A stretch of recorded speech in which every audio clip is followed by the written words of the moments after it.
तो आज मैं एक्सप्लेन करने वाला हूँ 2024 में रिलीज हुई एक धमाकेदार हॉरर मूवी इजराइल को, जो आपको प्राइम वीडियो पे देखने को मिलेगी। ये स्टोरी एक पोस्ट एपोकैलिप्टिक वर्ल्ड में सेट है जहाँ खामोशी का राज है, कोई भी बोलता नहीं। इस मूवी के लीड में है समारा वीविंग, जो इजराइल का रोल प्ले कर रही है। कहानी कुछ इस तरह है कि एक फीमेल लेड कम्युनिटी इजराइल को हंट कर रही होती है, जो उनकी प्रिजन से भाग चुकी होती है। लेकिन बात यहीं पे खत्म नहीं होती। इजराइल को एक एंशिएंट इविल के लिए सेक्रीफाइस किया जाना होता है, पर इजराइल आसानी से हार नहीं मानती। अब सवाल ये है कि क्या इजराइल अपनी जान बचा पाएगी या फिर वो इस एंशिएंट इविल का शिकार बनेगी। ये सब जानने के लिए वीडियो को एंड तक जरूर देखना, क्योंकि एंड में मैं आपको इस मूवी से जुड़े कुछ फैक्ट्स भी बताने वाला हूँ जो आपको हैरान कर देंगे। तो बिना टाइम वेस्ट किए चलिए शुरू करते हैं। तो मूवी शुरू होती है एक मैसेज को दिखाते हुए, जो कि था रप्चर का कई इयर्स के बाद सर्वाइवर्स ने अपने स्पीच को त्याग दिए क्योंकि वो लोग उसे सीन मानने लगे थे। उसके बाद एक औरत को दिखाया जाता है जो कि चर्च की दीवार पे पेंटिंग कर रही थी, और उस दीवार पे कोई लड़की की पेंटिंग को दिखाया जाता है। उसके बाद सीन इजराइल पे शिफ्ट होता है, जिसको कुछ अजीब महसूस होता है, इसीलिए पीछे मुड़कर देखती है। पर थोड़ी देर बाद आगे चलने लगती है और बेरीज लेने के लिए जाती है, पर तभी उसे कुछ आवाज आती है, इसीलिए वो उस तरफ देखने लगती है। तभी उसे धुआं दिखता है, इसीलिए दौड़कर इजराइल वहां जाती है तो पाती है कि कीना नाग लगाए हुए बैठा था, इसीलिए जल्दी से आग को बुझा देती है और डर के मारे आजू बाजू देखने लगती है। केनन इजराइल का बॉयफ्रेंड है, जो कि इजराइल के पीछे जाता है और इजराइल उसे ब्रेसलेट देती है। पर तभी विसल की आवाज आने लगती है, इसीलिए वो दोनों डर कर भागने लगते हैं। दोनों अलग दिशाओं में चले जाते हैं, पर तभी इजराइल को एंटोन मिलता है, जो कि इजराइल के पीछे लग जाता है। इजराइल भागी रही थी, पर उसे लूथर पकड़ लेता है और पकड़ के कार के पास ले जाता है, जहां पर दूसरे ग्रुप ने कैनन को भी पकड़ लिया था। वो ग्रुप दोनों को कार ट्रंक में डालकर जाने लगते हैं। थोड़ा आगे जाने पर दोनों कार अलग रास्ता ले लेती है, इसीलिए इजराइल पैनिक होकर कार ट्रंक को मारने लगती है। थोड़ी देर बाद इजराइल को एक जगह ले जाकर चेयर से बांध दिया जाता है। तभी एक औरत आकर इजराइल के पैर में कट लगा देती है। तभी जंगल का एटमॉस्फेयर चेंज होने लगता है और हवा बहने लगती है, इसीलिए सब लोग इजराइल से थोड़ा दूर खड़े हो जाते हैं। थोड़ी देर बाद सब शांत हो जाता है और तभी इजराइल को एक एंटिटी दिखती है, जिसको देखकर इजराइल डर जाती है और अपने आप को फ्री करने की कोशिश करने लगती है, जिसको एंटोन देख लेता है।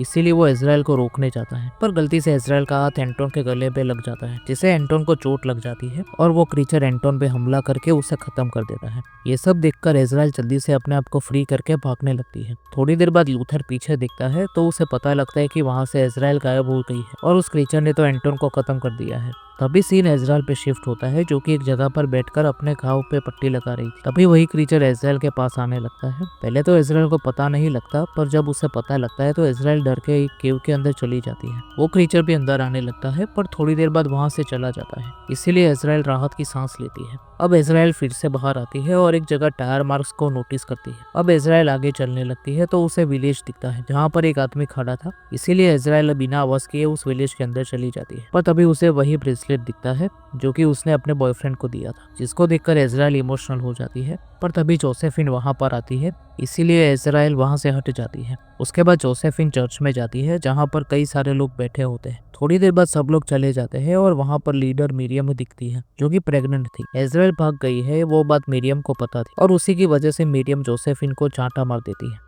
तभी उन दोनों को कुछ आवाज आती है, जिससे मिरियम बाहर देखने जाती है, पर उसे कोई दिखता नहीं। तभी हमें दिखाया जाता है कि इजराइल उसी चर्च के नीचे छुपी है। तभी जोसेफिन चर्च से बाहर आती है और उसी चर्च के इर्द गिर्द घूम रही थी। थोड़ी देर बाद वो चर्च के नीचे घुस जाती है, क्योंकि उसे पता था कि इजराइल वहीं पर। इजराइल जोसेफिन को देखकर भागने लगती है, पर जोसेफिन उसको पकड़ के उसका गला दबाने लगती है, पर इजराइल जोसेफिन को लात मार के वहां से भाग जाती है। अब जोसेफिन जाकर सबको अलर्ट करने के लिए बेल बजाने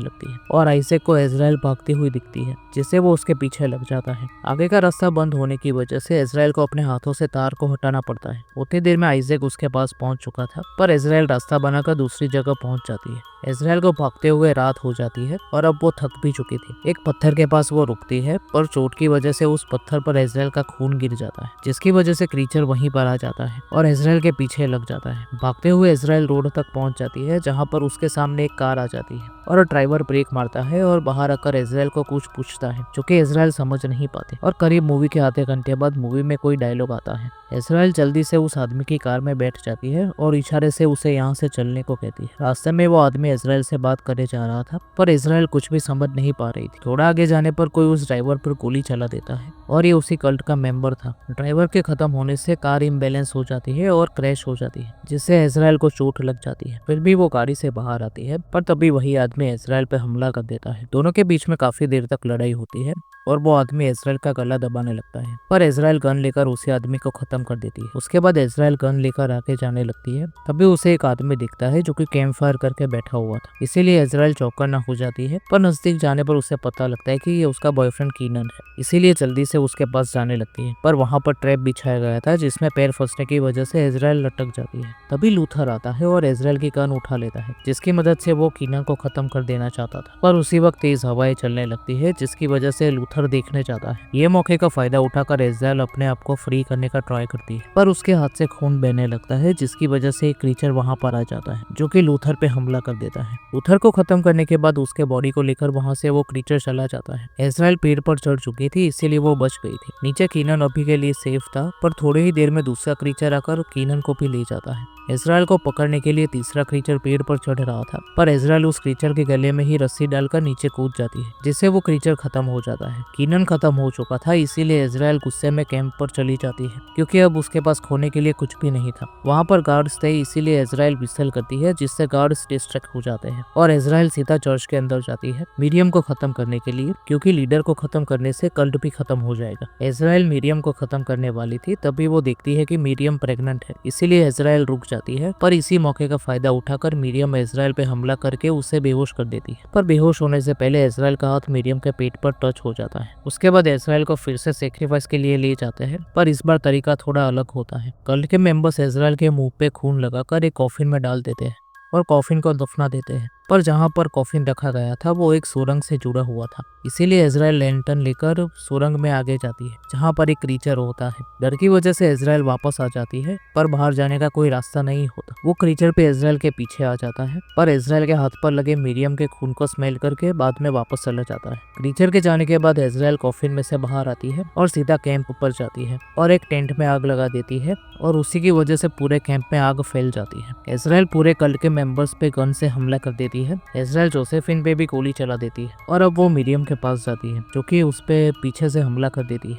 और इन दोनों के बीच में भी बहुत लंबी फाइट चलती है। फाइनली इजराइल मीरियम के गले में दांत गड़ा देती है, जिससे मीरियम काबू में आती है। पर तभी जोसेफिन अंदर आ जाती है, तभी मीरियम लेबर में चली जाती है। अब जोसेफिन और इजराइल के बीच में तगड़ी फाइट चलती है, पर इजराइल एंड में जोसेफिन को खत्म कर देती है। पर खत्म होते हुए भी जोसेफिन खुश थी, क्योंकि मीरियम ने बच्चे को जन्म दे दिया था। पर मीरियम खुश नहीं लग रही थी और वो अपने आप को ही खत्म कर देती है। तभी तेज हवाएं चलने लगती है और सारे क्रीचर्स अंदर आ जाते हैं। इजराइल तभी बच्चे को उठाकर देखती है, जिसका मुंह गोट जैसा था, मतलब ये एंटी क्राइस्ट था। अब सारे क्रीचर्स इजराइल और उस बच्चे के सामने बो डाउन करते हैं, और इजराइल अब लीडर बन चुकी थी। और इजराइल की स्माइल के साथ ये मूवी यहीं पे खत्म हो जाती है। तो यही था इजराइल मूवी का एक्सप्लेनेशन। समारा वीविंग की एक्टिंग ने इस मूवी में 4 चांद लगा दिए। पूरी मूवी बिना किसी डायलॉग के सिर्फ एक्सप्रेशंस के साथ ही इतनी अच्छी बनाना, उसके लिए समारा की तारीफ करनी तो बनती है। तो चलिए इस मूवी के कुछ फैक्ट्स के बारे में बात करते हैं।